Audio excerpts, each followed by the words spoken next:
जय भीम, जय संविधान।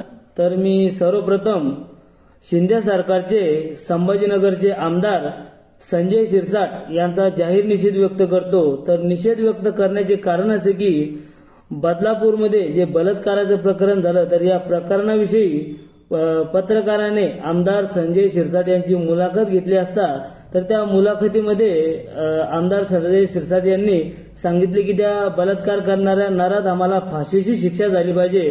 तर त्यांच्या या विचाराशी मी 100% सहमत आहे, कारण खरंच बलात्कार करणाऱ्यांना फाशीची शिक्षा झाली पाहिजे।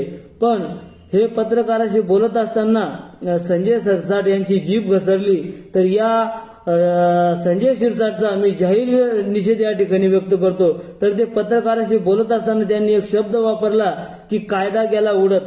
तर त्या आमदार संजय शिरसाटला मी सांगू इच्छितो की आपण एक जिम्मेदार व्यक्तिमत्व आहात आणि आपण डॉक्टर बाबासाहेब आंबेडकर यांची लेकरू आहात। ज्या बाबासाहेबांमुळे आज तुम्ही सत्तेत आहात, खुर्चीवर आहात, बऱ्याच दिवसापासून आमदार आहात, त्याच बाबासाहेबांच्या संविधानासंग आपण गद्दारी करतात। जर एक जिम्मेदार व्यक्तिमत्व जर कायदा गेला असं उडत म्हणत असेल तर ही फार मोठी दुर्दैव मी आपल्या आंबेडकरवादी यांची समजेल, कारण ज्या बाबासाहेबांमुळेच आज तुम्ही या ठिकाणी सत्तेत आहात आणि सत्तेचा माज असताना तुम्ही बाबासाहेब